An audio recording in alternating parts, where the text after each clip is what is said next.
Okay, hello everyone. It's a great honor to introduce L.J. Shrum as an SCP fellow. My name is Jay. I had the privilege of being his first doctoral student at the University of Texas at San Antonio. This recognition reflects L.J.'s remarkable contributions to consumer research, academic leadership, and doctoral mentorship. As a researcher, he has over 120 publications and 200 conference and invited presentations. One of his significant research contributions is his pioneering work on cultivation theory.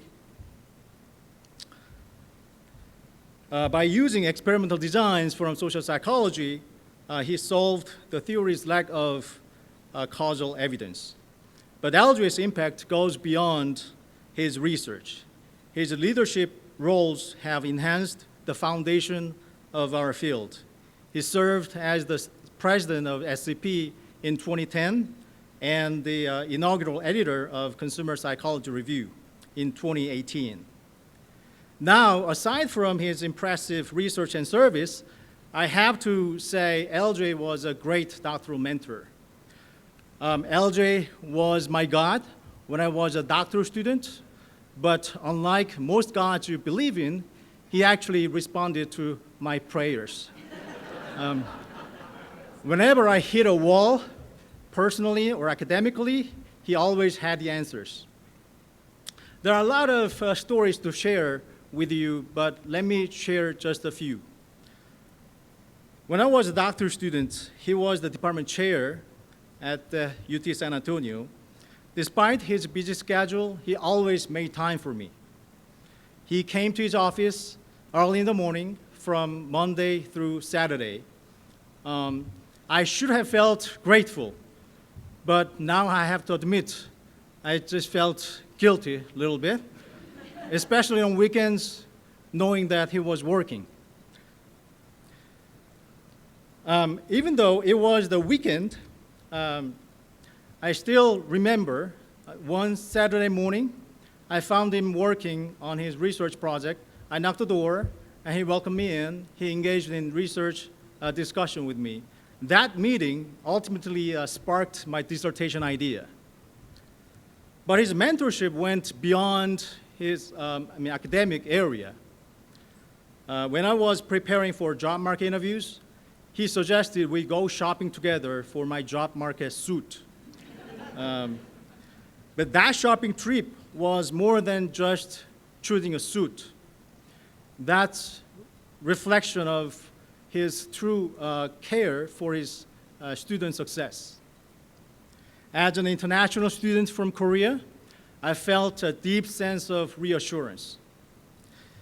Now, his mentorship substantially shaped the way I guide and support my doctoral students at Florida International University. I'm very proud of having him as my lifelong mentor. Congratulations, L.J., on this well-deserved honor. Thank you.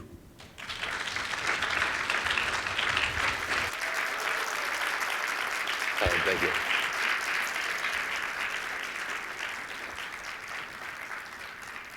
All righty.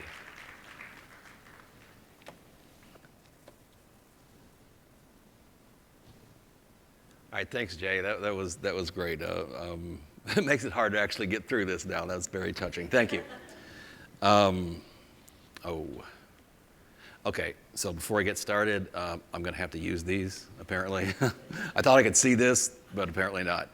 What that means is I can see this, but I can't see you very well. So if anyone wants to, interrupt with a question, which I strongly urge you not to do, you're going to have to get up and wave your hands. All right, well, so thanks. This is indeed quite an honor, and thanks to everybody that's involved. SCP has been a big part of my life since the grad school days, and thus this award in particular means a lot to me. In fact, everything's been good since I initially got notified about a year ago, all good until a few weeks ago when I realized I had to give this talk. So what to talk about with Meg, and this is one of the more difficult ones that I've had to do. I wish I'd paid closer attention to previous fellows' addresses. I asked Eric Yorkston, our executive officer, what the typical format was, and he simply said, "We're flexible," which I interpreted it as a polite way of saying, "I have no idea, you're on your own." Okay, so this type of career type of award necessarily motivates reflections on the past. How in the world did I get up to where I am? And as an aside, I highly recommend this exercise. I hadn't thought about this much, at least not in any detail, until I was motivated by this talk. It can be quite illuminating in a lot of different ways, and hopefully this talk will make that clear why. Okay. New thing. So what I want to talk about today is I guess what we will call the journey. Reflections on paths taken and not.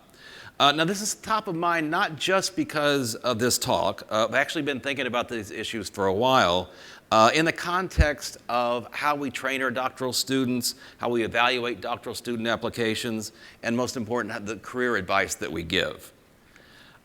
In fact, one of the most common questions we get from students concerns the journey, right? So how did you decide to become an academic? How did you choose your dissertation topic? Where did your ideas come from? Now, the questions seem to be asked with the expectation that there's some genius master plan that was perfectly executed. And the faculty, and I include myself here, often reply as if there could be a genius master plan, as if success is a matter of primarily good planning. But then, I go through this reflective process thinking about my own journey, and I think, oh, wow, as far as I can tell, there was no plan. Worse, most of the paths that I took, or at least many of them, were the opposite of what most people, myself included, would actually advise students to do. And yet, presumably, things turned out reasonably well. Or I guess I wouldn't be giving this talk today. Okay, so in the process of thinking about honestly and critically about the journey, what really stands out is the strong influence of situational factors that shape so many aspects of my research. At the conceptual level, what shaped my love of research, my research values, my work ethic. At the operational level, what shaped my research topics, my career paths and choices. In simple terms, I'm struck by just how much of the course of my career has been attributable to essentially what I'll refer to as right place, right time. And that's what I want to talk about today. So let me give you a first example. And it seems to be a little bit of overlap with what Meg talked about too. First of all, I never planned on being an academic. Now, so Tina and I had just completed our undergrad degrees back in '87 or something like that at the University of Houston. And we moved to Urbana-Champaign to get master's degrees in advertising at the University of Illinois. Our plan, at least our plan at that time, was to go into industry, advertising, after our master's degree. Now that changed the summer after our first year in the program. The head of the department, Kim Rotzel, called us one summer while we were completing marketing research internships at AT&T in Basking Ridge, New Jersey, of all places. Now, ironically, Tina and I were sharing an office there, but I got the call. Dr. Rotzel wanted to know if we would be interested in pursuing a Ph.D. Now, before that question, I don't ever remember ever considering the possibility. It just wasn't in the consideration set. Now, I like to tell the story that when I received the call, I turned to Tina, I said, hey, Dr. Rotzel wants to know if we want to get a PhD. Tina looked up and said, sure. and just went back to analyzing crosstabs. Now, Tina's later pointed out that actually it took a little bit more time than I'm suggesting. And the decision was a little bit more agonizing than I remembered, but I like my story better and I'm sticking to it. But the point is that I didn't put a lot of thought or planning into the decision. I didn't research other programs. I didn't apply to other programs. I basically didn't have a plan other than saying yes to Dr. Rotzel. Now, just to be clear, I'm not suggesting that's a good way to make career decisions. I'm just telling you what I did. Now, for reasons that are unclear, though, it just felt right. But until that point, An academic career might never have happened if someone hadn't suggested or asked about it. Second example of right place, right time is the nature of the faculty when we entered the Ph.D. program in advertising at U of I. Turns out in retrospect, and again, that's what this exercise in thinking about the career in the big picture, turns out it was a very unique departmental faculty. 4 relatively young faculty, all untenured, all roughly the same age, and the same age as me, were there. Tom O'Gwen, who became my advisor, John McCarty, who I worked with very closely starting in the very first year, Sharon Shavit, who became Tina's advisor, and Seal Otness, who Tina worked with as soon as Seal joined the department. John and Sharon were social psychologists, and Tom and Seal were out of communications. Now, those 4 faculty, though, even though they're not out of marketing or even consumer behavior, they introduced me to SCP and ACR, which by itself altered my career path from advertising and communications to marketing and consumer psychology. In fact, all 4 eventually ended up in marketing departments and business schools. But most important, these 4 faculty created an intellectual environment that was exciting. And I can't stress this enough. An environment in which research was fun and exciting. And I remember that to this day. Tom and John gave me a lot of leeway in terms of pursuing research questions starting from year 1, and they also included me on their projects. And it paid off. I just went back and counted. I had 7 eventual publications that were based on initial data collected during my doctoral years. Okay, so another right time, right place example is my eventual choice of dissertation topic. Now, one of the topics that Tom O'Gwen was working on at the time and introduced me to was this notion of cultivation theory. Now, cultivation theory pertains to the effects of frequent television viewing on viewers' attitudes, values, and beliefs. And the viewing is not of the ads. That's a logical marketing topic, right? It's about the programs between the ads. Now, to simplify, I can't have to look over here because I don't have the slides here. To simplify, cultivation theory can be summarized by 3 components. The first is that entertainment television was the central medium for storytelling. At the time, almost every American household had a television, and they used it a lot, 30 hours per week on average. That's 4.5 hours a day. That's just the average. Out of curiosity, what do you think it is now? Higher? Lower? Higher? Higher? Television? Yeah. Oh, okay. I thought you would surely say lower. I should never have asked a question I didn't know the answer to. Anyway, it's the same, damn it. Which to me, I mean, when you consider the addition of all the social media and additional screen time, that's just a scary thought on a number of levels. But I digress. Now, because of these high levels of viewing, television became one of the more dominant socialization forces, supplementing roles typically played by family, school, and church. It's where people learn the life's lessons. The second component is that the stories reflected dominant social values of the culture, including perspectives on social justice, gender roles, and authority, just to give you a few examples. And the third, in addition, these perspectives were presented in entertaining ways, ones that distorted reality. They were presented in the context of more violence, more crime, more marital discord, again, just as 3 simple examples. Now, here's a fun slide I used, particularly when I was presenting this research to people who weren't familiar with cultivation research, and to exemplify these distortions. And so I have to look over here. So if a woman's running away from someone on television, she will trip and fall. Crazed maniacs have superhuman strength. Good guys are always outnumbered, and they always win and get the girl. This is my favorite. Teenagers who have sex are destined to die in grotesque ways. And the suburbs are exciting. Okay, so now this is fun. At least I think it's fun. I lost my place. But the key point here is not so much just about the distortions, but how these distortions interact with the messages of justice and authority. As just one example about the distortions and the effects they have. And the good guys, and they are guys, the good guys look different than the bad guys on television. They have different gender, they have different complexion, they have different ethnicity, and the extent to which these systematic distortions are viewed changes the way people view the real world. So the combination of heavy viewing and the systematic distortions led to the fundamental cultivation hypothesis, and that is that increased exposure to these distortions, these distorted but consistent content, cultivates a worldview that's consistent with the television world. Put differently, the more TV people watch, the more they come to believe that the real world is like the television world. And that's generally what was found. Increased viewing is associated with higher estimates of crime rates, so people who watch more television overestimate to a greater degree the crime rate, the divorce rate, the rate of violence, their chances of being involved in a violent crime. Increased viewing is also associated with stronger beliefs that the world is a mean and violent place, support for law and order, and buy-in to gender stereotypes. Okay, so I thought this was a pretty cool topic.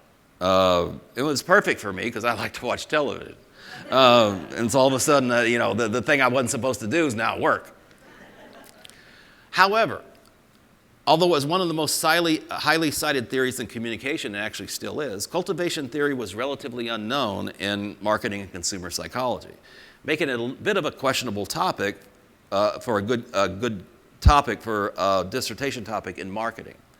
But that was my first year in the program, and I wasn't thinking long term. I actually hadn't considered even the possibility of getting a job in a marketing department. I assumed I would be in communication or advertising.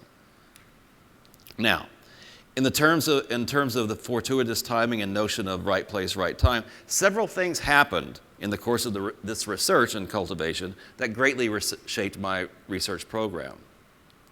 The first was the type of cultivation effect we investigated.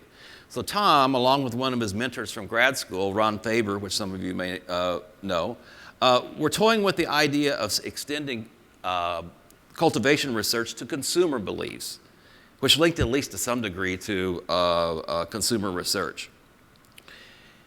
And because I happened to start the Ph.D. program at that time, just coincidentally, they included me in the project.